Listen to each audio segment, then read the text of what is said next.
إن الحمد لله نحمده ونستعينه ونستغفره ونؤمن به ونتوكل عليه ونعوذ بالله من شرور أنفسنا ومن سيئات أعمالنا من يهده الله فلا مضل له ومن يضلل فلا هادي له وأشهد أن لا إله إلا الله وحده لا شريك له وأشهد أن محمدا عبده ورسوله أما بعد. கண்ணியத்திற்குரிய அல்லாஹ்வின் அடியார்களே, மனிதர்களுக்கு சோதனையாக தரப்பட்டிருக்கக்கூடிய விஷயங்களில் மிக முக்கியமானது பொருளாதாரம் என்பதை நீங்கள் விளங்கிக் கொள்ள வேண்டும். பொருளாதாரம் என்ற நினைவில் உங்களுக்கு வந்தவுடன் இந்த முதல் விதி உங்களுக்கு நினைவிற்கு வந்துவிட வேண்டும். பொருளாதாரம் என்பதே அல்லாஹு தஆலா சோதனையாகத்தான் படைத்திருக்கின்றான். இந்த உலகமே சோதனை. உலகத்தில் படைக்கப்பட்டிருக்கக்கூடிய நாம் அல்லாஹ்வினால் சோதிக்கப்படுவதற்காகத்தான் படைக்கப்பட்டிருக்கின்றோம். நல்லா விளங்கிக்கணும். ஒவ்வொரு நபர்களுக்கும் அவரவர்களுடைய சக்திக்கு ஏற்ப அவரவர்களுடைய விஷயங்களுக்கு ஏற்ப அல்லாஹ் அவரவர்களை சோதித்துக் கொண்டுதான் இருக்கிறான், சோதித்துக் கொண்டேதான் இருப்பான். அவர்களுடைய மௌத்து வரைக்கும் மௌத்தையும் அல்லாஹ் தஆலா சோதிப்பான். இது நல்லா ஞாபகம் வச்சுக்கணும். இதன் அடிப்படையில் பொருளாதாரம் என்பது மிகப்பெரிய சோதனைக்கு உட்பட்டது. நல்லா விளங்கணும். எதுவெல்லாம் சோதனைக்கு உட்பட்டதோ, இப்ப ஏன் சோதனை அப்படின்றத முதல் விதியாக சொல்லுகிறோம் என்றால், எதுவெல்லாம் சோதனைக்கு உட்பட்டதோ தக்வாவை அளவுக்கு அதிகமாக அதில் செலுத்த வேண்டும் என்பது பொருள். எனவே முதல் விதி பொருளாதாரம் என்று வரும்போது அதில் மிக கவனமாக இருந்து கொள்ளுங்கள். இதுதான் சோதனை என்பதை நாம் சொல்கின்றோம். பொருளாதாரம் என்று வரும்போது இது மிகப்பெரிய சோதனையானது. இதில் அளவுக்கு அதிகமாக பயந்து கொள்ளுங்கள். அல்லாஹ்வின் தூதர் ஸல்லல்லாஹு அலைஹி வஸல்லம் அவர்கள் ஒரு ஹதீஸில் இப்படி கூறினார்கள். இதை நீங்கள் ஸஹீஹுல் புகாரியில் காணலாம். எனக்கு பின்னால் நீங்கள் இணை வைப்பவர்களாக மாறி விடுவீர்களோ என்று நான் அஞ்சல. எனக்கு பின்னால் நீங்கள் இணை வைப்பவர்களாக மாறி விடுவீர்களோ என்று அஞ்சவில்லை. மாற்றமாக உலக பொருளாதாரத்திற்காக ஒருவருக்கு ஒருவர் வாளை எடுத்துக்கொண்டு சண்டைக்கு நிற்பீர்களோ என்று நான் அஞ்சுகிறேன் அப்படின்னு சொன்னாங்க. யாரை பார்த்து? சஹாபாக்களை பார்த்து. ஒவ்வொரு முஸ்லிமும் முஃமினும் இந்த இடத்தில் உன்னிப்பாக கவனிக்க வேண்டும். பொருளாதாரம் என்றாலே சோதனை. சோதனை என்பதை ஏன் முதலில் நாம் கொடுக்கிறோம் என்றால், இதில் அளவுக்கு அதிகமாக பயந்து கொள்ளுங்கள், அளவுக்கு அதிகமாக அல்லாஹ்வை அஞ்சிக் கொள்ளுங்கள், எச்சரிக்கையுடன் இருந்து கொள்ளுங்கள் என்பது முதல் தான். இரண்டாவது, பொருளாதாரம் என்று வரும்போது பொதுவாக எல்லா விஷயத்திலும் மனிதன் அப்படி இருக்கின்றான். குறிப்பாக பொருளாதாரம் என்று வரும்போது மனிதன் இப்படி பேசுகின்றான், இது என்னுடையது, இது என்னுடையது, இது நான் சம்பாதித்தது, இது என்னுடைய உழைப்பினால் வந்தது என்று மனிதன் தன்னையும் தன்னுடைய முயற்சியை பற்றி பேசி, இந்த பொருளாதாரம் தன்னுடைய முயற்சியினால் வந்தது, தன்னுடைய உழைப்பினால் வந்தது, இது தனக்கு சொந்தமானது என்று இணைத்து பேசக்கூடிய ஒவ்வொரு நபர்களிடத்திலும் அல்லாஹு தஆலா பேசுகின்றான். வமிம்மா ரஸக்னாஹும் யுன்ஃபிகூன். அல்லாஹு தஆலா பேசக்கூடிய விஷயம், நீயே உன்னுடையது இல்லையப்பா. அல்லாஹு தஆலா எவ்வளவு அழகா பேசுறான் பாருங்க. நீங்கள் பொருளாதாரத்தை என்னுடையது என்னுடையது என்னுடைய சம்பாத்தியத்தால் வந்தது என்று பேசுகிறீர்கள். நீங்கள் யார்? முதலில் நீங்களாக உருவாகி விட்டீர்களா? உங்களை யார் கொண்டு வந்தது என்றால் அல்லாஹு தஆலா சொல்ல வரக்கூடிய விஷயம், இந்த உலகம் உங்களுடைய உழைப்பால் உருவாகவில்லை. இந்த உலகத்தை ரப்புல் ஆலமீன் கொடுத்தான். இந்த உலகத்தில் நீங்களாக வரவில்லை, உங்களை அல்லாஹு தஆலா கொண்டு வந்தான். ஒட்டுமொத்தமும் ரப்புல் ஆலமீனால் கொடுக்கப்பட்ட இதை எப்படி நினைக்க வேண்டும் என்று அல்லாஹ் சொல்கின்றான் என்றால், இது என்னுடையதல்ல, இது ரப்புடையது. எது ரப்புடையது? அனைத்துமே ரப்புடையது. என்னுடைய குடும்பம் அல்லாஹுக்குரியது, என்னுடைய பிள்ளைகள் அல்லாஹுக்குரியவர்கள், என்னுடைய பொருளாதாரம் அல்லாஹுக்குரியது. எதுவெல்லாம் இந்த உலகத்தில் இருக்கின்றதோ எல்லாமே அல்லாஹுக்குரியது. இப்படி நீங்கள் எண்ணினால் மாத்திரம்தான் அல்லாஹ் குர்ஆன்ல பல தடவை பேசுறான். நல்லவர்கள் யார், முஃமின்கள் யார், முஜாஹிதீன்கள் யார் என்று பேசக்கூடிய நேரத்தில் எல்லாம் அவர்கள் தங்களுடைய உடலாலும் பொருளாலும் அல்லாஹ்வுடைய பாதையில் செலவழிப்பார்கள் அப்படின்னு பேசுறான். தங்களுடைய உடலாலும் பொருளாலும் அல்லாஹ்வின் பாதையில் செலவழிக்கக்கூடிய இந்த நிலை எப்போது வரும்? இது தன்னுடையதல்ல, ரப்புடையது. கொடுத்தவன் கேட்கிறான், தேவையான நேரத்தில் கொடுத்துருங்க, அவ்வளவுதான். எப்போதெல்லாம் கொடுக்க வேண்டும் என்று ரப்பு கட்டளையிடுகின்றானோ அப்போதெல்லாம் கொடுங்கள். இந்த கையை கேட்கிறானா வெட்டி கொடுத்துருங்க, அவ்வளவுதான். நம்முடையதல்ல, இது அல்லாஹ்வுடையது. நியமத்துகளை வாரி வாரி ரப்புல் ஆலமீன் வழங்கும் போது நீ ஏன் எனக்கு இவ்வளவு நியமத்து கொடுக்கிற? எந்த அடியாரும் அப்படி கேட்கலையே. நீ எனக்கு குடுன்னு கேட்கிறோம். அப்போ கொடுத்தவன் அதை மீண்டும் எடுக்கும் போதும் கேட்பதற்கான உரிமை இல்லை, கேட்பதற்கான தகுதி இல்லை, கேட்பதற்கான எந்த அருகதையும் நமக்கு இல்லை. ரப்புல் ஆலமீன் கேட்பான், அதை நாம் கொடுத்தாக வேண்டும். இப்படி இதை தெளிவாக இன்னும் புரிய வேண்டுமானால் இப்படியெல்லாம் கொடுத்ததற்கு அல்லாஹ் தஆலா சில விஷயங்களை பேசுகின்றான். இதில் குறிப்பாக சில உதாரணங்களை நான் சொல்கின்றேன். சில அமல்களை மக்கள் ஏதோ போனா போகுது அப்படின்ற அடிப்படையில் செய்கிறார்கள். குறிப்பாக துஆவை எடுத்துக்கொள்ளலாம்.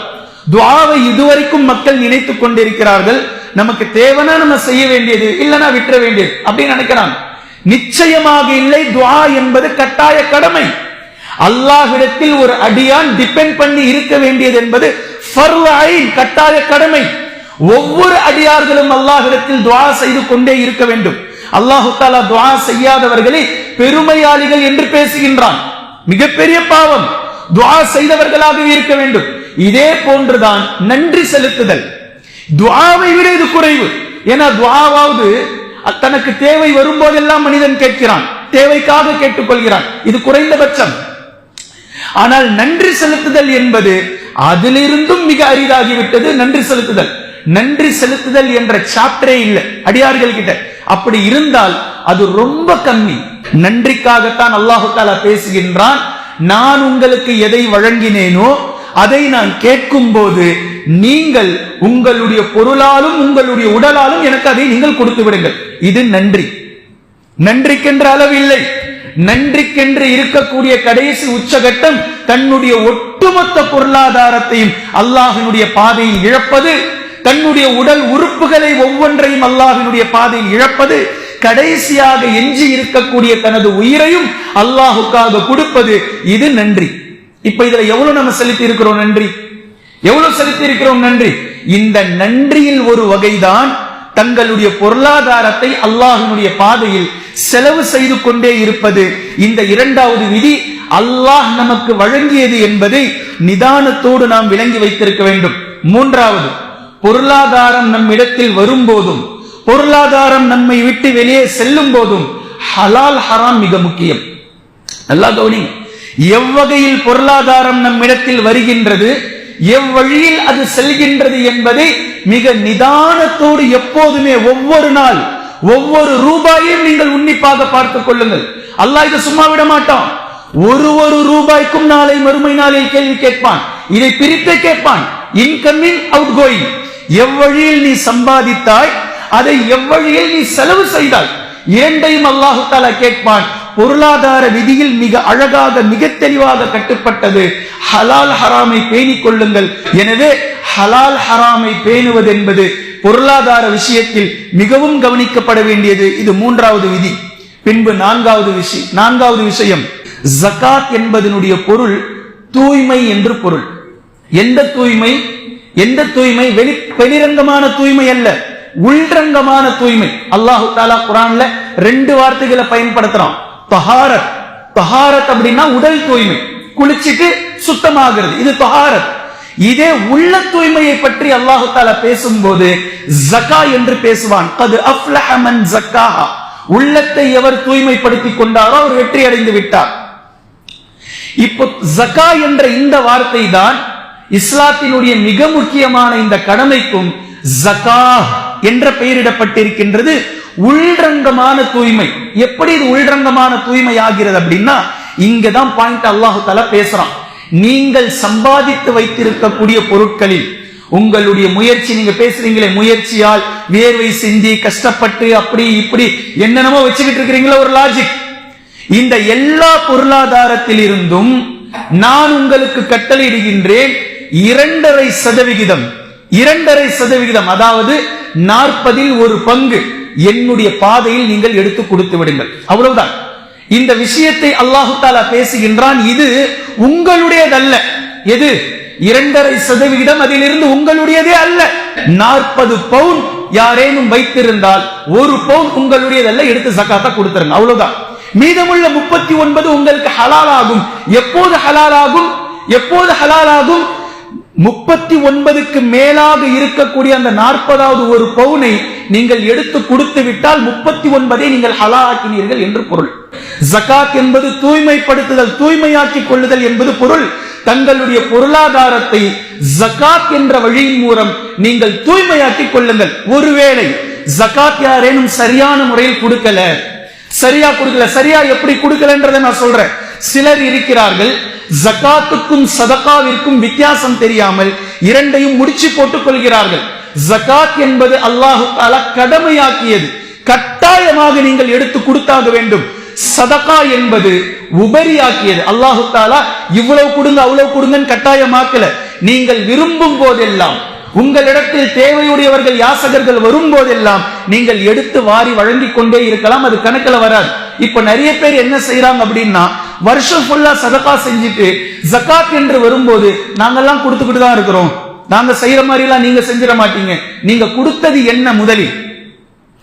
டெய்லி வெள்ளிக்கிழமை யாசகர் வராரு, 1 ரூபாய் 2 ரூபாய் 5 ரூபாய் 10 ரூபாய் போட்டுட்டு வருஷம் ஃபுல்லா 10 ரூபாய் போட்டதை வச்சுக்கிட்டு நாங்க ஜகாத் கொடுத்துக்கிட்டு தான் இருக்கிறோம் என்றும் பேசக்கூடியவர்கள் இருக்கிறார்கள்.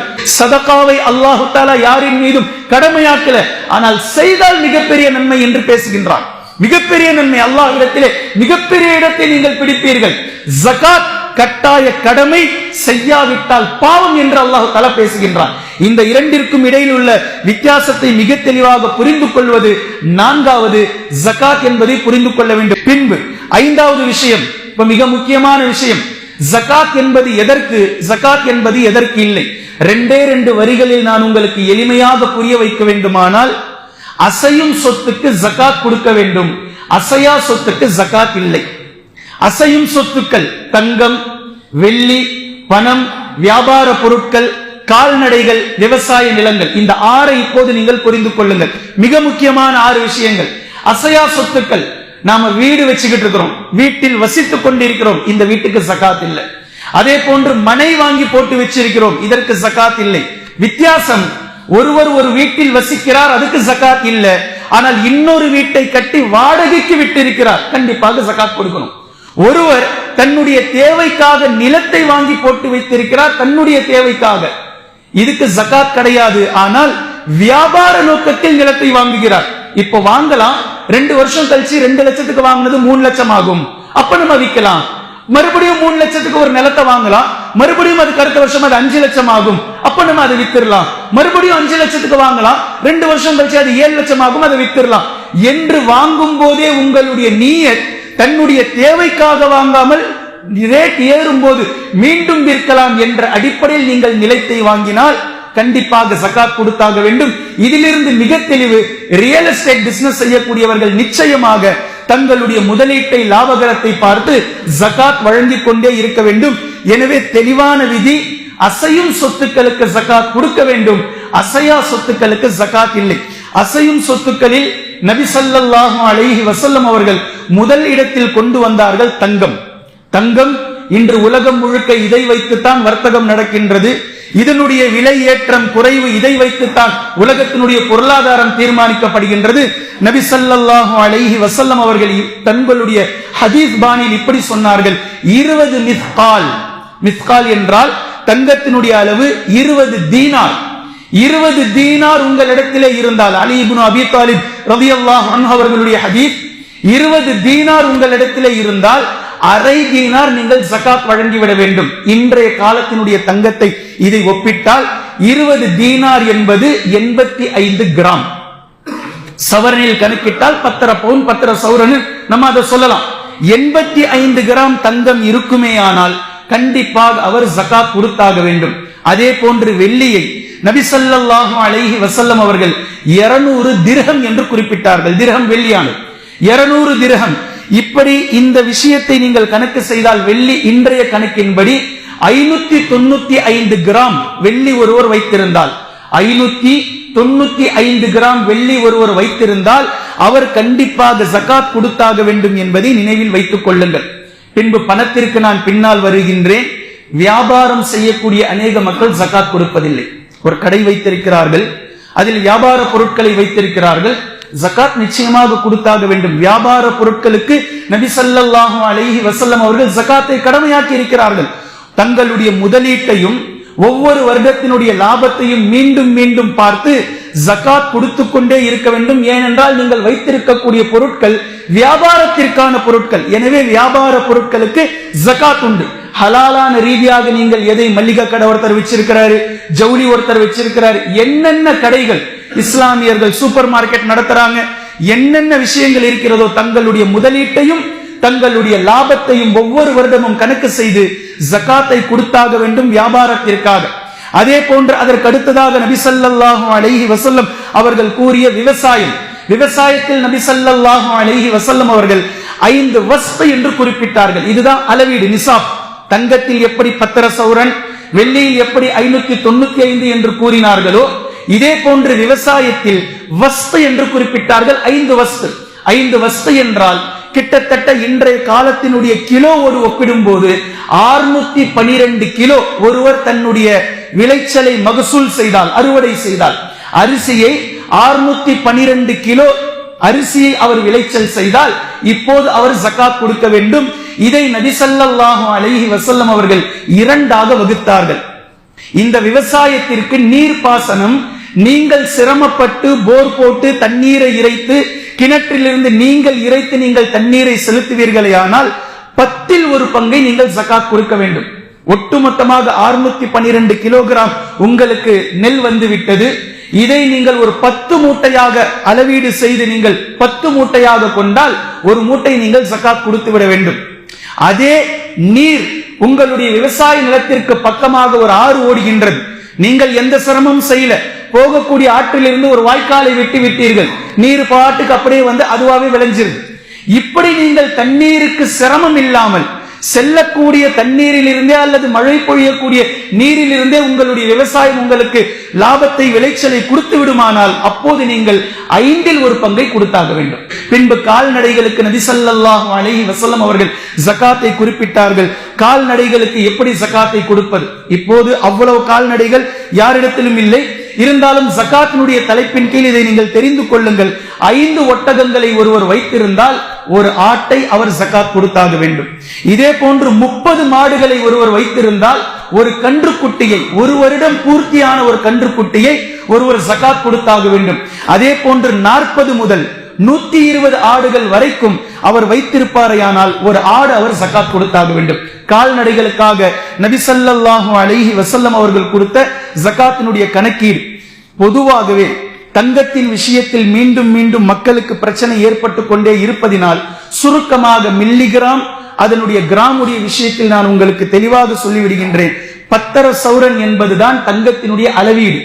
10 சௌரன் யார் வைத்துக் கொண்டிருக்கிறார்களோ இஸ்லாம் இவர்களை பணக்காரர்களுடைய பட்டியலில் சேர்க்கிறது. நீங்கள் ஜகாத் வாங்குவதற்கு தகுதியானவர்கள் அல்ல, ஜகாத் கொடுப்பதற்கு தகுதியானவர்களாக மாறிவிட்டீர்கள் என்று இஸ்லாம் கொடுக்கக்கூடிய அளவீடு. நல்லா ஞாபகம் வச்சுக்கணும். 10 சௌரன் 10 சௌரன் சொல்லி ஏன் சொல்லுதுன்னா, இஸ்லாம் புரிய வைக்கிறது, நீங்கள் ஜகாத் வாங்குவதற்கான இடத்தில் இல்லை, ஜகாத் கொடுப்பதற்கான இடத்தில் இருக்கிறீர்கள். 10 சௌரன் நகை யாருடைய வீட்டில் இருக்கிறதோ அவர் 2.100 மில்லிகிராம் ஜகாத்தை கொடுத்து வேண்டும். எல்லாம் புரிஞ்சுதுங்களா? 10 சௌரன் நகை யார்கிட்ட இருக்குதோ 2.100 மில்லிகிராம், 2 கிராமும் 100 மில்லிகிராமும் ஜகாத்தை அவர் கொடுத்தாக வேண்டும். 15 சவரன் 15 பவுன் யார்கிட்ட இருக்குதோ 3 கிராம் ஜகாத் கொடுத்துருங்க. 20 பவுன் யார்கிட்ட இருக்குதோ 4 கிராம், 25 பவுன் யார்கிட்ட இருக்குதோ 5 கிராம், 35 பவுன் யார்கிட்ட இருக்குதோ 7 கிராம், 40 பவுன் யார்கிட்ட இருக்குதோ 8 கிராம், அதாவது 1 பவுன். இதுதான் பயானுடைய ஆரம்பத்தில் நான் உதாரணமா சொன்னேன். 40 பவுன் சொந்தமாக்கி கொண்டு ஒருவர் வைத்திருந்தால் 1 பவுனை அவர் ஜகாத்தாக கொடுத்தாக வேண்டும்.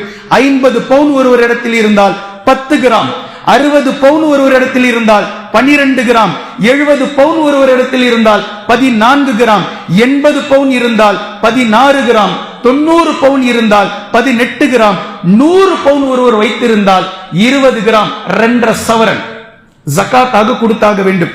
இதே போன்று வெள்ளி 595 கிராம் இருப்பது என்பது நிசாப். நிசாப் என்றால் அளவு. இந்த அளவுக்கு யாரிடத்தில் வெள்ளி இருக்குமோ இவர் 14 கிராம் 870 மில்லிகிராம் ஜகாத் கொடுக்கணும். வெள்ளியிலிருந்து 595 கிராம் அளவீடு இருந்தால் 14 கிராம் புள்ளி 870 மில்லிகிராம் ஜகாத் கொடுத்தாக வேண்டும். 700 கிராம் ஒருவர் இடத்தில் வெள்ளி இருந்தால் 17 கிராம் புள்ளி 500 மில்லிகிராம் ஜகாத் கொடுத்தாக வேண்டும். 800 கிராம் ஒருவர் இடத்தில் வெள்ளி இருந்தால் 20 கிராம் ஜகாத் கொடுத்தாக வேண்டும். 900 கிராம் ஒருவர் இடத்தில் ஜகாத் இருக்குமேயானால், வெள்ளி இருக்குமேயானால் 22 கிராம் புள்ளி 500 மில்லிகிராம் ஜகாத் கொடுத்தாக வேண்டும். இதை இப்படியே நீங்கள் கணக்கு போட்டுக் கொள்ளுங்கள். மீண்டும் சொல்கின்றோம், 2.5%. அதே போன்று 40 1%. இது ரெண்டும் ஒண்ணுதான். புரிவதற்காக சொல்கின்றேன், நீங்க எப்படி வேணா இதை கணக்கில் எடுத்துக்கொள்ளலாம். இந்த ஞாபகத்தை வச்சுக்கோங்க. 6வது விஷயம், ஜகாத்துடைய விஷயத்தில் 6வது விஷயம் இது என்ன அப்படின்னா, ஜகாத் ஒரு வேளை ஒருவர் கொடுக்கல அப்படின்னா, ஜகாத் ஒருவர் கொடுக்காவிட்டால் அவருடைய நிலைமை என்ன, அவருடைய நிலை என்ன என்பதை இஸ்லாம் பேசுகின்றது. ஜகாத் கொடுக்காவிட்டால் அல்லாஹ்வினுடைய தண்டனையை நீங்கள் புரிந்து கொள்ள வேண்டும். நபி ஸல்லல்லாஹு அலைஹி வஸல்லம் அவர்கள் இப்படி கூறினார்கள், நிலத்திலும் கடலிலும் அல்லாஹ்வின் புறத்திலிருந்து வரக்கூடிய அழிவு மனிதர்கள் தங்களுடைய ஜகாத்தை கொடுக்காமல் தடுத்து வைத்துக் கொள்வதனால் தான் வருகின்றது என்று சொன்னார்கள். தபரானியுடைய ஹதீஸ். 2வது ஹதீஸ், மழை உங்களுக்கு தடுக்கப்படும். எந்த சமூகம் ஜகாத்தை முறைப்படி கொடுக்கவில்லையோ அவர்களுக்கு மழை தடுக்கப்படும். 3வது ஹதீஸ், ஒவ்வொரு நாளும் 2 வானவர்கள் இறங்குகின்றார்கள். ஒவ்வொரு நாளும் 2 வானவர்கள் இறங்குகின்றார்கள். எந்த ஒரு முஃமின் சதகா செய்ய வேண்டும், ஜகாத்தை முறைப்படி கொடுக்க வேண்டும் என்ற நியத்தில் இருக்கிறாரோ அவருக்காக ஒரு வானவர், யா அல்லாஹ் இவருடைய பொருளாதாரத்தை ஒளிமயமாக்கு, பரக்கத்தை செய், இவருடைய பொருளாதாரத்தை அதிகப்படுத்தி இவருக்கு பரக்கத்தை செய் என்று துஆ கேட்கிறார். எந்த மனிதருடைய உள்ளத்தில் சதகா செய்ய வேண்டும், ஜகாத் வழங்க வேண்டும், அல்லாஹ் நமக்கு கொடுத்த பொருளாதாரத்தை அல்லாஹ் விதித்த விதிப்படி கட்டளைப்படி நாம் முறைப்படி அதை செலவு செய்துவிட வேண்டும் என்ற விருப்பத்தில் எவருடைய உள்ளம் இல்லையோ, யா அல்லாஹ் இவரை நீ நாசமாக்கிவிடு, இவருடைய பொருளாதாரத்தை நீ அழித்து விடு, இவரை நாளை மறுமை நாளில் நீ கஞ்சனுடைய பட்டியலில் எடு என்று 2ஆம் வானவர் துஆ கேட்கிறார் என்று சொன்னார்கள் அல்லாஹ்வின் தூதர் ஸல்லல்லாஹு அலைஹி வஸல்லம் அவர்கள். இதே போன்று சூரத்து தௌபாவினுடைய வசனத்தில் நீங்கள் பார்க்கலாம், தங்கம் வெள்ளிகளை குவித்து வைத்துக் கொண்டு எவர்கள் ஜகாத்தை கொடுக்கவில்லையோ, சதகாவை செய்யவில்லையோ, அல்லாஹ்வினுடைய பாதையில் செலவு செய்வதில் தங்களுடைய உள்ளங்களை குறுகிய விஷயத்தில் வைத்திருக்கிறார்களோ, இவர்கள் செலவு செய்யாததற்காக நாளை மறுமை நாளையில் கடுமையான தண்டனை ரப்புல் ஆலமீன் இடத்தில் இருந்து இருக்கிறது என்பதை சூரத்து தௌபா பேசுகின்றது. 5வது ஹதீஸ், மறுமையில் மிகப்பெரிய ஒரு பாம்பாக மாறும் இவர்களுடைய நகையும் இவர்களுடைய செல்வங்களும், அது அவர்களுடைய கழுத்தை சுற்றி வரும் என்று சொன்னார்கள் அல்லாஹ்வின் தூதர் ஸல்லல்லாஹு அலைஹி வஸல்லம் அவர்கள். 6வது ஹதீஸ், மறுமை நாளையில் தங்கம் வெள்ளி எவர்கள் வைத்துக் கொண்டு ஜகாத்தை கொடுக்கவில்லையோ நரக நெருப்பில் அந்த தங்கம் வெள்ளியை காய்ச்சப்பட்டு அதை எடுத்து அவருடைய நெற்றியிலும் அவருடைய முதுகிலும் முகத்திலும் ஊற்றப்படும் என்று சொன்னார்கள் அல்லாஹ்வின் தூதர் ஸல்லல்லாஹு அலைஹி வஸல்லம் அவர்கள். நம்பர் 7, கால்நடைகளை வைத்திருந்து எவர்கள் ஜகாத்தை கொடுக்கவில்லையோ அதே ஒட்டகம், அதே மாடு, அதே ஆடுகளை கொண்டு அந்த அடியாரை அல்லாஹ் தஆலா மிதிக்க விடுவான் என்று சொன்னார்கள் நபி ஸல்லல்லாஹு அலைஹி வஸல்லம் அவர்கள். 8வது ஹதீஸ், ஜகாத்தின் மீது நபி ஸல்லல்லாஹு அலைஹி வஸல்லம் அவர்கள் காட்டி தந்த எச்சரிக்கை சஹாபாக்களுடைய விஷயத்திலிருந்து நம்மால் முன்மாதிரி எடுக்க முடிகின்றது. அபூபக்கர் சித்தீக் ரலியல்லாஹு அன்ஹு அவர்களிடத்தில் ஒரு சமூகம் வந்து நாங்கள் ஜகாத் கொடுக்க மாட்டோம் என்று கூறினார்கள். இதை கேட்ட பலரும், அபூபக்கரே இவர்கள் ஜகாத்து தானே கொடுக்க மாட்டேன் என்கிறார்கள், கலிமா சொல்லி இருக்கிறார்கள், தொழுகிறார்கள், விட்டு விடுங்களேன் என்று கூட பேசினார்கள் சில பெரும் சஹாபாக்கள். ஆனால் அபூபக்கர் சித்தீக் ரலியல்லாஹு அன்ஹு அவர்கள் கூறினார்கள், இல்லை, நிச்சயமாக இல்லை. யார் அல்லாஹ்வினுடைய பாதையில் ஜகாத் கொடுக்க மாட்டேன் என்று சொல்வார்களோ அவர்களோடு நான் போர் தொடுப்பேன் என்று சொன்னார்கள். போரும் தொடுத்தார்கள். யாரின் மீது? முஸ்லிம்கள் யார் ஜகாத்தை கொடுக்கவில்லையோ அவர்களின் மீது போரும் தொடுத்தார்கள். அப்படி என்றால் எவ்வளவு அபாயகரமான மிகப்பெரிய விஷயம் என்பதை நீங்கள் உன்னிப்பாக கவனித்துக் கொள்ள வேண்டும். 9வது ஒரு ஆயத்தை உங்களுக்கு நான் நினைவுபடுத்துகின்றேன். ஒருவர் மௌத்தாக கூடிய நேரத்தில் அல்லாஹ் தஆலா அவருக்கான அதாபுகளை காட்ட ஆரம்பிப்பான். அவர் கெட்டவராக இருந்தால் அவருக்கான தண்டனை அதாபுகள் தெரியக்கூடிய அந்த நேரத்தில் அவர் ரப்பிடத்திலே இப்படி பேசுவார், ரப்பி லவ்லா அஹர்தனி இலா அஜலின் கரீப் ஃபஅஸ்ஸதக, என்னை கொஞ்சம் நேரம் அனுப்பு, நான் சென்று என்னுடைய ஒட்டு ஒட்டுமொத்த செல்வங்களையும் உன்னுடைய பாதையில் செலவழித்து விட்டு வந்து விடுகின்றேன் என்று சொல்வார். அவரு சொல்லக்கூடிய எந்த அமலை சொல்கிறார் என்று பாருங்கள். ஏனைய எந்த அமலையும் சொல்லல. யா அல்லாஹ், கணக்கு பார்க்காமல் நீ எனக்கு வழங்கிய எல்லா செல்வங்களையும் தூக்கி உன்னுடைய பாதையில நான் கொடுத்துட்டு வந்துடுறேன். இது ஏன் இந்த தேவை? இதற்கு முன்னால், இப்படி நடப்பதற்கு முன்னால் அல்லாஹை அஞ்சிக் கொள்ள வேண்டும். இப்படி நம்முடைய நிலைமை நடப்பதற்கு முன்னால் யாரிடத்தில் அல்லாஹு தஆலா பொருளாதாரத்தை கொடுத்திருக்கின்றானோ, அல்ஹம்துலில்லாஹ் அல்ஹம்துலில்லாஹ், அல்லாஹுக்கு நன்றி செலுத்துங்கள். நன்றி செலுத்துதலுடைய வழிமுறைகளில் ஒன்றுதான் நீங்கள் முறைப்படி சதகா செய்வதும் முறைப்படி ஜகாத்தை நீங்கள் கொடுப்பதும் என்பதை நீங்கள் நினைவில் வைத்துக் கொள்ளுங்கள். எனவே கண்ணியத்திற்குரிய அல்லாஹ்வின் அடியார்களே, இப்போது பேணுதல் என்ற அடிப்படையில் 7வது வகையை நான் பேசுகின்றேன். பணத்திற்கு ஜகாத்தை இங்கு நான் சேர்த்து சொல்கின்றேன். 7வது அடிப்படை பேணுதல் என்ற அடிப்படை. இது பேணுதல் என்பது நான் ஊமைக்காக சொல்கின்றேன். இதுதான் சரியானதும், இப்படித்தான் எடுத்துக்கொள்ள வேண்டும். குர்ஆன் ஹதீஸை நாம் ஆராய்ந்து பார்க்கும் பட்சத்தில் இப்படித்தான் நமக்கு செய்திகள் கிடைக்கின்றது. கண்டிப்பாக நீங்கள் வருடா வருடம் ஜகாத்தை கொடுத்தாக வேண்டும். வருடா வருடம் கொடுத்தாக வேண்டும். இதனாலதான் துஆவையும் நன்றியையும் நான் ஆரம்பத்தில் உங்களுக்கு கொடுத்து கொண்டு வந்தேன். நன்றியை அல்லாஹுக்கு ஒரு முறை செலுத்துவீர்களா, மீண்டும் மீண்டும் செலுத்துவீர்களா? எவ்வளவு நன்றி செலுத்தினாலும் அல்லாஹுக்கு குறைவு என்பது நாம் பார்க்கிறோம். அப்படி என்றால் கணக்கு பார்த்து நீங்கள் ஜகாத் கொடுத்ததற்கு பின்பும் கூட பெஸ்ட் குவாலிஃபிகேஷன், பெஸ்டுக்கு ஒரு அடியார் செல்ல வேண்டும் என்று விரும்பினால் சதகாவை கொண்டு மீண்டும் மீண்டும் அவர் அல்லாஹ்வினுடைய பாதையை செலவு செய்து கொண்டே இருந்தாக வேண்டும் என்ற அடிப்படையில் உன்னிப்பாக நீங்கள் கவனிப்பீர்களேயானால் பேணுதல்ல எப்படி இது வருதுன்றதை நான் சொல்றேன்.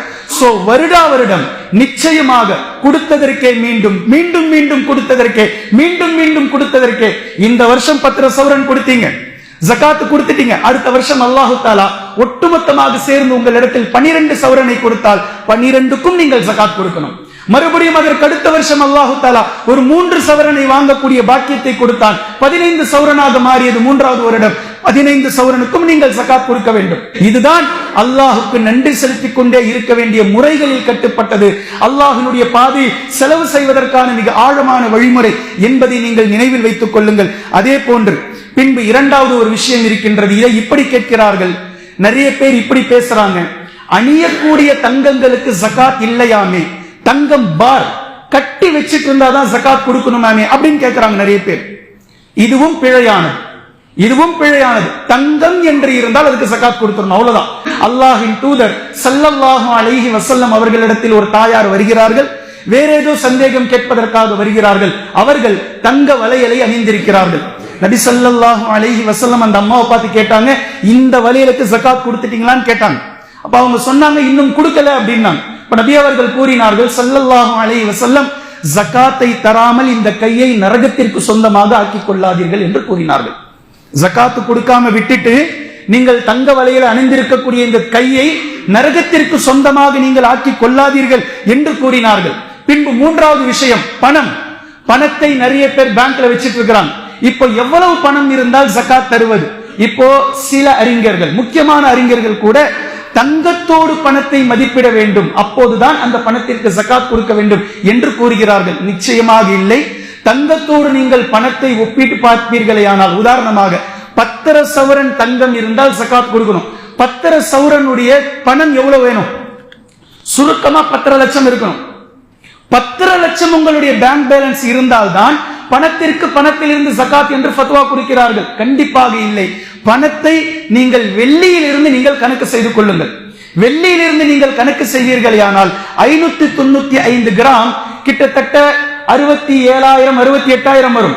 இந்த அமௌண்ட் உங்ககிட்ட வந்துடுச்சு அப்படின்னா நீங்க ஜகாத் கொடுத்துருங்க. 65,000 தாண்டுது, அதிலிருந்து 2.5% நீங்கள் ஜகாத்தாக எடுத்து கொடுத்து விடுங்கள். 1 லட்சம் ரூபாய் உங்ககிட்ட இருந்தா 2,500 ரூபாய் எடுத்து கொடுத்துருங்க. 97,500 ரூபாய் உங்களுக்கு ஹலால், 2,500 ரூபாய் உங்களுடையதல்ல, அடுத்தவர்களுக்கு கொடுத்து விடுங்கள். இந்த 3ஐயும் இப்போ பேணுதலுடைய அடிப்படையில் நீங்கள் எடுத்து பாருங்கள். பேணுதலின் அடிப்படையில், பேணுதல் என்ன நான் சொல்றேன். மார்க்கத்தின் அடிப்படையில் அல்லாஹு தஆலா விதித்த சட்டம், ஆயுளில் ஒரு முறை கொடுத்தால் போதும் என்று இருக்குதுன்னு வச்சுக்கோங்க. இஜ்திஹாத், அது சரி என்று வைத்துக் கொள்ளுங்கள். அதே நேரத்தில் இதை ஒருவர் வருடா வருடம் கொடுக்கின்றார். வருடா வருடம் கொடுத்து விட்டு நாளை மறுமை நாளைக்கு சென்ற ஒரு நபர் ஆயுளில் ஒரு முறை கொடுத்தாலே போதும் என்று இருக்கும் போது, வருடா வருடம் கொடுத்த அடியார் அல்லாஹ்விடத்தில் செல்லும் போது அல்லாஹு தஆலா கோபிப்பானா, அவரை பாராட்டுவானா? என்ன செய்வான் அல்லாஹ் தஆலா? நியாயமாக புரிந்து கொள்ளுங்கள். வருடத்து ஆயுளில் ஒரு முறை கொடுத்தால் போதும் என்பதுதான் என்னுடைய விதி. என்றாலும் நான் உனக்கு வழங்கிய செல்வத்தை வருடா வருடம் நீ முஸ்லிம்களுக்கு தேவையுடையவர்களுக்கு கொடுத்தாய் என்பதை அல்லாஹு தஆலா அவரிடத்தில் அவரை உயர்த்துவானா, அல்லது அல்லாஹு தஆலா நான் விதிச்சது ஆயுள்ல ஒரு முறை தானே, உன்னை யார் இப்படி செய்ய சொன்ன என்று சொல்வானா? அல்லாஹு தஆலா அவரை பாராட்டுவான். அப்போ ஆயுளில் ஒரு முறை கொடுத்தால் போதும் என்று இருந்தாலும் கூட வருடா வருடம் ஒருவர் கொடுத்து விடுவார் எனில் நிச்சயமாக அவர் தப்பித்து விடுவார். ஜகாத் என்ற சப்ஜெக்டில் இருந்தே அவர் தப்பித்து விடுவார். மாறாக அல்லாஹ்விடத்தில் கூடுதலான நன்மையை பெற்றுக் கொள்வார். அதே போன்று இரண்டாவது, தங்கத்திற்கு அணியக்கூடிய நகைகளுக்கு மட்டும் ஜகாத் இல்லை, பாருக்கு மட்டும்தான் ஜகாத் என்று வைத்துக் கொண்டால், இதிலும் பேணுதல் அடிப்படையில் உங்களிடத்தில் என்னென்ன நகைகள் இருக்கின்றதோ ஒட்டுமொத்தத்திற்கும் நீங்கள் ஜகாத்தை கொடுத்து விட்டால் அல்லாஹ்விடத்தில் தப்பித்துக் கொள்வீர்கள். அதே போன்று பணத்தை தங்கத்தோடு மதிப்பிடுவதா வெள்ளியோடு மதிப்பிடுவதா? தங்கத்தோடு மதிப்பிடுவதுதான் சரி என்று வைத்துக் கொண்டாலும் கூட வெள்ளியோடு மதிப்பிட்டு ஒருவர் கொடுக்கக்கூடிய நேரத்தில் தங்கத்தோடு ஒப்பிடும் போது இவர் நிறைய ஜகாத்தை வழங்கியிருப்பார். அல்லாஹு தஆலா இடத்தில் இவர் நெருக்கமான இடத்திற்கு நிச்சயமாக சென்று இருப்பார் என்பதை நீங்கள் விளங்கிக் கொள்ள முடியும். எனவே இந்த மூன்று விஷயங்களையும் சரி தவறு என்பதற்கு ஒரு புறத்தை நாம் ஆராய்ந்து பார்ப்பது என்பது 1%, அது ஒரு சப்ஜெக்ட். அதிலிருந்து தாண்டி வந்து பேணுதல் என்ற அடிப்படைக்கு நீங்கள் வந்தாலும் கூட இந்த விஷயம்தான் அல்லாஹ்விடத்தில் சரியானதாக இருக்கும். அல்லாஹ் மிக அறிந்தவன். இதை நீங்கள் நினைவில் வைத்துக் கொள்ளுங்கள். 8வது மிக முக்கியமான விஷயம், ஜகாத்தை யாருக்கு கொடுப்பது. இப்ப இந்த யாருக்கு கொடுப்பதை நான் ஏன் எடுத்துட்டு வந்து பேசுறேன் அப்படின்னா, இதில் அநேக மக்கள் இல்லா மாஷா அல்லாஹ் நாடியவர்களை தவிர சிலர்களுடைய உள்ளம் எப்படி இருக்கு அப்படின்னா, வாழ்நாள் முழுக்க வருடம் முழுவதும் தங்களுடைய சொந்த பந்தங்கள் கண்ணுக்கு தெரிவதில்லை. நான் யாரையும் குறைப்படுத்தி பேசல. அல்ஹம்துலில்லாஹ், இந்த ஒரு நல்ல விஷயத்திலாவது சொந்த பந்தத்தோடு கூடுதலாக இருக்கக்கூடிய வாய்ப்பை அல்லாஹ் தஆலா வழங்கட்டும். ஆனால் ஜகாத் என்று வரும்போது தங்களுடைய பொருளாதாரத்திற்கு ஜகாத்தை கணக்கு பார்க்கிறார்கள். இப்படி கணக்கு பார்த்து இவ்வளோ பெரிய அமௌண்ட்டை வெளியே கொடுக்கணுமா அப்படின்னு ஹார்ட் அட்டாக் வர மாதிரி ஆயிடுது. அப்ப என்ன செய்யறாங்கன்னா, அப்போ இவர்களுக்கு சொந்தம் பந்தம் நினைவிற்கு வருகிறார்கள். அப்பாவுக்கு தரலாமா, பிள்ளைக்கு தரலாமா, கூட பிறந்தவங்களுக்கு தரலாமா, என்ன எங்கேயோ போறது இங்க கொடுத்துக்கலாம். உண்மையாகவே சொந்தம் பந்தத்தை அரவணைக்க வேண்டும். நீங்கள் அந்த நியத்துல இல்ல, நீங்கள் ஜகாத்தை முறைப்படி கொடுக்க வேண்டும் என்ற எண்ணத்தில் இருந்தால் அல்ஹம்துலில்லாஹ். அவர்களை பற்றி நான் பேசவில்லை. யாருடைய உள்ளத்தில் நான் சொல்லக்கூடிய எண்ணங்களை போன்ற எண்ணங்கள் இருக்குமோ இவர்கள் அல்லாஹ்வை அஞ்சிக் கொள்ளுங்கள், தெளிவான முடிவை எடுங்கள். ஜகாத் தேவையுடையவர்களுக்கு போய் சேர வேண்டும். இதை சூரத்து தௌபாவினுடைய 60வது வசனம் மிக தெளிவாக 8 வகுப்பார்களாக அல்லாஹ் தஆலா வகுத்து வைத்திருக்கின்றார். இதை நீங்கள் எடுத்து பொறுமையாக எடுத்து பாருங்கள். மிக முக்கியமாக நமக்கு முன்னால் வாழக்கூடிய 3 நபர்களை நீங்கள் காணலாம். ஒன்று ஏழைகள், மிஸ்கீன்கள், ஃபகீர்கள். ஏழைகள் மிஸ்கீன்களை விட ஃபகீர்கள் மிகவும் வறுமையானவர்கள். இந்த மிஸ்கீன் ஃபகீர் 2 வார்த்தைகளை அல்லாஹ் தஆலா பயன்படுத்துறான். இவ்விரண்டிற்குமான ஒரு சின்ன வித்தியாசம் இருக்கின்றது. மிஸ்கீன் என்பவர் வீட்டில் வசிப்பார். மிஸ்கீன் என்பவர் ஏழை. அதே நேரத்தில் அவர் சம்பாதித்து அவர் சாப்பிட்டுக் கொண்டிருப்பார். ஆடம்பரமான எந்த தேவைக்கு அவரிடத்தில் பொருளாதாரம் மிக சுருக்கமாக இருக்கும். இவர் மிஸ்கீன். ஃபகீர் என்பவர் யார் என்றால் வீடே இல்லாதவர், வசிப்பதற்கு இடம் இல்லாதவர், மிக ஓட்டை ஒடிசையான ஒரு குடிசையில் வசித்துக் கொண்டிருப்பார்கள். இவர்களுக்கு அன்றாட வாழ்க்கையை நடத்துவதே சிரமமாக இருக்கும். இவர்கள் ஃபகீர். மூன்றாவது, அந்த 8 பட்டியலில் வரக்கூடியவர்கள் நாம் காணக்கூடியவர்கள் காரிமீன்கள், கடனாளிகள்.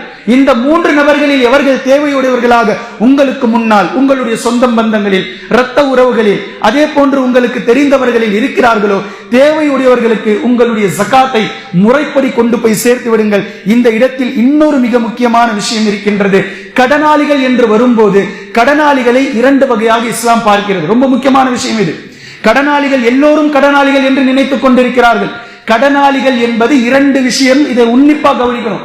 ஒரு கடனாளி யார் அப்படின்னா, பிசினஸ் செய்வார், கடை வச்சிருப்பார். இவருடைய கடன் பில் டு பில், பொருளாதாரத்தின் அடிப்படையில் கடன்கள், பொருள்கள் போயிருக்கும், அந்த காசு பணம் வந்து சேர்ந்திருக்காது, அவுட்ஸ்டாண்டிங் நின்று கொண்டிருக்கும். இப்படிப்பட்ட கடனாளிகள். இது கடன்ல வராது. இது கடன் இல்ல, இது ரொட்டேஷன். இதுக்கு பேர் ரொட்டேஷன். நீங்க இதெல்லாம் கடன் கடன் சொல்லிட்டு இருக்க கூடாது. 2வது கடனாளிகள் ஒருவர் இருக்கிறார்கள். இவர்கள் தான் கடனாளிகள். அதாவது மாதம் 20 ரூபாய் 25 ரூபாய் அவர்களுடைய சம்பாத்தியம். இவர்களுடைய அன்றாட தேவைக்கு அவர்களுடைய செலவுகள் சரியா போயிடும். திடீரென்று அல்லாஹ் பாதுகாக்கணும், ஏதோ ஒரு செலவு, உடல் தேவை, உடல் ஏதோ பிரச்சனை ஆயிடுச்சு, மருத்துவர் சொன்னார் 2 லட்சம் ரூபாய் எடுத்துட்டு வாங்க ஆபரேஷனுக்கு. இப்போ 2 லட்சம் ரூபாயை ஆபரேஷனுக்காக எடுத்து கட்டி ஆபரேஷன் முடிஞ்சது. அடுத்த மாசம் மறுபடியும் இவருடைய வருமானம் அதே 25 தான். இப்போ இவருடைய அன்றாட தேவைக்கு தான் இந்த 25 போய்கிட்டு இருக்கு. 2 லட்சம் ரூபாய் கடனை அடைப்பதற்கு இவர்கிட்ட ஒண்ணுமே இல்லை. அப்படின்ற பட்சத்தில் இவரை பார்த்து இஸ்லாம் சொல்கிறது இவர் கடனாளி. இதை இன்னொரு ரீதியா நான் புரிய வைக்கணும் அப்படின்னா, சிலர்களிடத்தில் பொருட்கள் இருக்கும், தங்கம் இருக்கும், அதே மாதிரி வெள்ளி காசுகள் இருக்கும், சொந்த வீடு இருக்கும், அல்லது வாடகை வீடுகள் இருக்கும், பணமா இருக்காது. நிலங்கள் இருக்கும், பணமா இருக்காது. இப்போ இவர்கள் 10 லட்சம் ரூபாய் கடனாளிகளாக இருப்பாங்க. இப்படி 10 லட்சமா நான் கடனாளியா இருக்கிறேன் என்று சொன்னால் அவரிடத்தில் நாம் செய்ய வேண்டியது என்னன்னா, உங்ககிட்ட சொத்து ஏதாவது இருக்கான்னு சொல்லி பார்க்கணும் முதல்ல. இருக்கு, என்ன இருக்கு, நிலம் இருக்கு, இது இருக்கு, இது இருக்கு, தங்கமார் என்று இருந்தால் அந்த சொத்து மதிப்பு எவ்வளவு என்று பார்க்க வேண்டும். ஒரு உதாரணமா, அவருடைய டோட்டல் சொத்து 25 லட்சம் ரூபாய் மதிப்பில்லாத சொத்து இருக்குது, 10 லட்சம் ரூபாய் கடனாளியா இருக்கிறார் என்று சொன்னால், இப்போ இந்த 25 லட்சத்தினுடைய சொத்து மதிப்பையும் விற்றால் 25 லட்சம் வரும். அதுல 10 லட்சத்தை கழிச்சுட்டாக்கா 15 லட்சம் ரூபாய்க்கு இவர் ஓனர், இவர் கடனாளி இல்ல. தங்கத்துக்கு ஜகாத் கொடுக்கிற நேரத்துல தங்கமாவே கொடுத்துறது மிக சிறந்தது. எவ்வளோ ஜகாத் கொடுக்கணுமோ அதை நம்ம கணக்கில் சொல்லியிருக்கிறோம், அந்த அளவே கொடுத்துறது சிறந்தது. ஆனால் இது பலருக்கு சிரமமாக இருக்கும். ஒரு உதாரணமாக 40 பவுன் நகை வச்சிருக்கிறவங்க 1 பவுன் ஜகாத் கொடுக்கணும்னு சொல்லியிருந்தோம். இந்த 1 பவுனு தனியாக இல்லாத பட்சத்தில் 5 பவுன் 10 பவுன் நகையாக இருக்கிற ஹாரத்துலேருந்து வளையல்லேருந்து பிச்சு எடுத்து கொடுக்க முடியாது. அப்போ பெரும்பான்மையான மக்கள் என்ன செய்வாங்க அப்படின்னா, பணமாக தான் அதை கொடுப்பாங்க. இப்படி பணமாக கொடுக்குற நேரத்தில் நல்லா அல்லாஹுக்கு அஞ்சி 1 பவுன் நகையை நீங்கள் வாங்க போனாக்கா என்ன மாதிரி செலவாகுதோ அந்த செய்கூலி சேதாரத்தையும் சேர்த்து நீங்கள் பணமாக கொடுக்கறது தான் மிகச்சிறந்தது. 1 பவுனுடைய நகை இன்னைக்கு இவ்வளோதான் சொல்லிட்டு நீங்கள் கொடுப்பீங்க. அந்த 1 பவுன் அவங்க வாங்கலான்னு சொல்லிட்டு எடுத்துக்கிட்டு போனாக்கா அதுக்கு மேலே செய்கூலி சேதாரமே 10-15 போடும். அதனால் அல்லாஹுக்கு அஞ்சி ஒன்று தங்கத்துக்கு தங்கத்திலேருந்து, வெள்ளிக்கு வெள்ளிலேருந்து ஜகாத் கொடுத்துருங்க, பெஸ்ட் ஆப்ஷன். அதை பணமா மாற்றி கொடுக்கும்போது கடைக்கு போனாக்கா இந்த எவ்வளோ ஜக்காத்தோ அவ்வளோ நகையை அவங்க அதில் கரெக்டாக வாங்கிட முடியுமா அப்படின்னா நீங்கள் அதை மேற்கொண்டு போட்டு இன்ஷா அல்லாஹ் கொடுத்துருங்க. அல்லாஹு தாலா நம்மளுடைய பொருளாதாரத்தில் பரக்கத் செய்வான். 2வது விஷயம், வாகனங்களுக்கு ஜக்காத் இருக்குது. அதாவது சொந்தமாக யூஸ் பண்ணுற வாகனத்துக்கு ஜக்காத் இல்லை. ஒருத்தர் கார் வச்சிருக்கிறாரு, இல்லை 2 வீலர் வச்சிருக்கிறாரு, இதுக்கு ஜக்காத் இல்லை.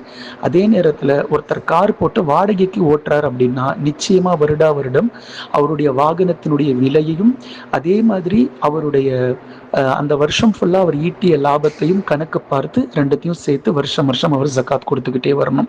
இது ஒன்று. சில பேர் தேவைக்கு வச்சுக்கிட்டு இருக்கோன்ற பேரில் ஒரே வீட்டில் 3 கார் 4 கார் நிற்கும். இது ஆடம்பரம். அப்போ ஒரு கார் இஸ்லாம் தேவைக்கானதாக அங்கீகரிக்கும். அதுக்கு மேலே உள்ள கார்களுக்கு, வாகனங்களுக்கு அவர் ஜக்காத் கொடுத்தாகணும். ஸோ வாகனங்களுடைய ஜக்காத் ரொம்ப முக்கியமானது. இது நபி ஸல்லல்லாஹு அலைஹி வஸல்லம் காலத்தில் கால்நடைகளாக ஒட்டகம் மாடுகளை வச்சு யூஸ் பண்ண மாதிரி இன்னைக்கு வாடகை கார் யூஸ் பண்ணுறவங்க கண்டிப்பாக ஜக்காத் கொடுத்தாகணும். எனவே கண்ணியத்திற்குரிய அல்லாஹ்வின் அடியார்களே, சதகாவினுடைய கடைசி விஷயம் இந்த 8வது அடிப்படை. நபி ஸல்லல்லாஹு அலைஹி வஸல்லம் அவர்களை நாங்கள் காண்போம். நபி ஸல்லல்லாஹு அலைஹி வஸல்லம் அவர்களை நாங்கள் காண்போம். ஏனைய மாதத்தில் நபி அவர்கள் சதகா செய்வதை விட ரமலானுடைய மாதத்தில் புயல் காற்று வீசுவதை விட வேகமாக சதகா செய்வார்கள். புயல் காற்று வீசக்கூடிய வேகம் எவ்வளவோ அதை விட அளவுக்கு அதிகமாக ரமலானில் நபி ஸல்லல்லாஹு அலைஹி வஸல்லம் அவர்கள் சதகா செய்வார்கள் என்பதை சஹாபாக்கள் அறிவிக்கிறார்கள். எனவே ரமலான் சதகா செய்வதற்கான மாதம் அல்ல, ரமலான் ஜகாத் கொடுப்பதற்கான மாதம் அல்ல, ரமலான் சதகாவையும் ஜகாத்தையும் அதிகமாக செய்வதற்கான மாதம், வீரியப்படுத்துவதற்கான மாதம். ஏனைய மாதங்கள் சதகா செய்வதற்கும் ஜகாத் கொடுப்பதற்கும், ரமலான் சதகாவையும் ஜகாத்தையும் வீரியப்படுத்தி கணக்கு பார்க்காமல் அல்லாஹ்வுடைய பாதையிலே ரப்பே நீ வழங்கினாய், உன் பாதையில் நான் வழங்குகின்றேன், எனக்கு பரக்கத்து செய் என்று வீரியத்தோடு எடுத்து வாரி வழங்கக்கூடிய மாதம் ரமலானுடைய மாதம். எனவே பொருளாதாரம் என்பது சோதனைக்கு உட்பட்டது. சோதனையில் அகப்பட்டு விடாமல் அல்லாஹ்விடத்திலே நாம் பாதுகாப்பு பெற வேண்டுமானால் பொருளாதார சோதனையில் இருந்து மீள்வதற்கான மிக அழகான வழி ஜகாத் மற்றும் சதகா. இவை இரண்டையும் மீண்டும் மீண்டும் தெளிவுபட செய்து கொண்டே இருங்கள். அல்லாஹு தஆலா நம்முடைய பொருளாதாரத்திலே பூரண பரக்கத்தை செய்வானாக. நாளை மறுமை நாளை பொருளாதார விஷயத்தில் குற்றவாளிகளாக இல்லாமல் ஹலாலான முறையில் வந்தது, ஹலாலான முறையில் செலவு செய்தோம் என்ற நன்மதிப்போடு அல்லாஹ்வை முடிக்கக்கூடியவர்களாக நல்லடியார்களுடைய பட்டியலில் அல்லாஹ் நம்மை சேர்ப்பானாக. வாஹிர் தஅவானா அனில் ஹம்துலில்லாஹி ரப்பில் ஆலமீன்.